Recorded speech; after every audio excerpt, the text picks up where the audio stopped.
ଏମିତି ଚାହା ଗୋଟେ ତିଆରି କରୁଛନ୍ତି ଯୋଉଟା କି ବୟସ୍କ ଲୋକମାନଙ୍କର ଏଠି ଟିକେ ସବୁବେଳେ ଭିଡ଼ ରହୁଛି।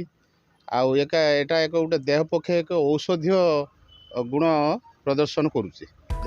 ସକାଳ ଓ ସନ୍ଧ୍ୟାରେ ଚା ପିଇବା ପାଇଁ ପ୍ରାୟତଃ ସମସ୍ତେ ପସନ୍ଦ କରନ୍ତି, କିନ୍ତୁ ବଜାରରେ କେବେ କାଢ଼ା ପିଇଛନ୍ତି କି? ହଁ ଆଜ୍ଞା, ଜଣେ ମଉସା କରୋନା ହେବାଠାରୁ କାଢ଼ା ପ୍ରସ୍ତୁତ କରି ଗ୍ରାହକଙ୍କୁ ପିଇବାକୁ ଦେଉଛନ୍ତି। ଏଭଳି ଏକ ଘଟଣା ଦେଖିବାକୁ ମିଳିଛି ବାଲେଶ୍ୱର ଜିଲ୍ଲା ସିମୁଳା ବ୍ଲକ ବାଲିଖଣ୍ଡ ବଜାରରେ। ବମତିଆ ଅଞ୍ଚଳର ଭଗୀରଥ ପଣ୍ଡା ମହାମାରୀ କରୋନା ହେବାଠାରୁ 5 ଟଙ୍କାରେ ସକାଳ ଓ ସନ୍ଧ୍ୟାରେ କାଢ଼ା ବିକ୍ରି କରି ଆସୁଛନ୍ତି। ମଉସାଙ୍କ ବୟସ ପାଖାପାଖି 62 ହେଲାଣି, ହେଲେ ଘରେ ନ ବସି ଗ୍ରାହକଙ୍କୁ ଗରମା ଗରମ କାଢ଼ା ଦେଉଛନ୍ତି।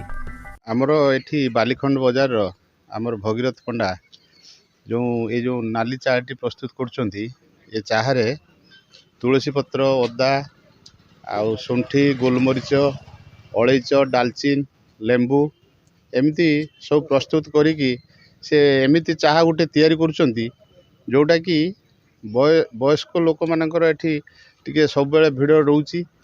ଆଉ ଏଟା ଏକ ଗୋଟେ ଦେହ ପକ୍ଷେ ଏକ ଔଷଧୀୟ ଗୁଣ ପ୍ରଦର୍ଶନ କରୁଛି।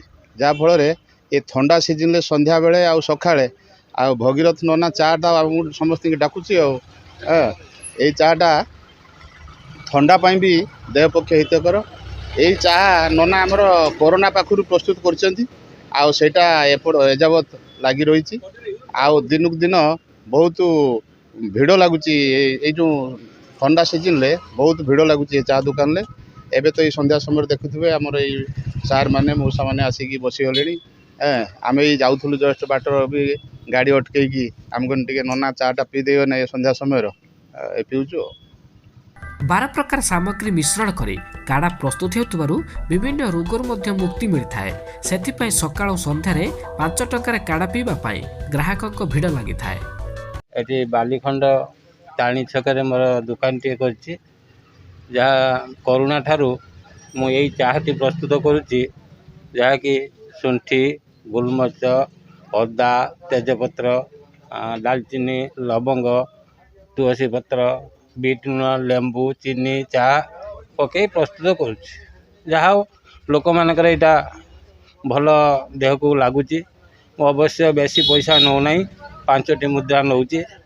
ଆଜି ଏଇ ଚାଲିଛି, ଆଉ ମୋର ଭିଡ଼ ଚାଲିଛି, ଭଲ ବେପାର ଚାଲିଛି। ମୋର ବୟସ ଯେହେତୁ 60-62 ବର୍ଷ ହେଲାଣି, ମୁଁ କିଛି ଚିନ୍ତା କଲି ଯେ ଲୋକଙ୍କର ଭଲ ଉପକାର ଟିକେ କରିବି, ଭଲ ଜିନିଷ ଟିକେ ତିଆରି କରି ଲୋକଙ୍କୁ ଦେବି। ମୋର ଏ ହେଉଛି ମନର ଇଏଟା। ଏଠି 5 ଖଣ୍ଡ ପଞ୍ଚାୟତରୁ ଲୋକ ଆସନ୍ତି ଖାଇବା ପାଇଁ, ଆଉ ବହୁତ ବି ପାର୍ସଲ ଯାଏ, ବହୁତ ଦୂର ଦୂରାନ୍ତକୁ ପାର୍ସଲ ନେଇକି ଯାଆନ୍ତି। ଅବଶ୍ୟ ରୋଜଗାର ୟା ଦ୍ୱାରା ମୋର ବେଶୀ ବେନିଫିଟ୍ ନାହିଁ, ତଥାପି ମୁଁ ସାହାଯ୍ୟ ପରିପ୍ରେକ୍ଷୀରେ ଜିନିଷଟାକୁ ତିଆରି କରୁଛି। ତଥାପି ମୋ ଗୁଜରାଣ ମେଣ୍ଟଉଛି। 200-400 ଚାହା ବିକ୍ରି କରୁଛି ବାସ୍। 7ଟାରୁ ଖୋଲାଯାଏ, 1ଟା ବେଳେ ବନ୍ଦ କରାଯାଏ, ଆଉ 4ଟା ବେଳେ ଖୋଲେ, ରାତି 8ଟା ପର୍ଯ୍ୟନ୍ତ ଖୋଲାଯାଏ।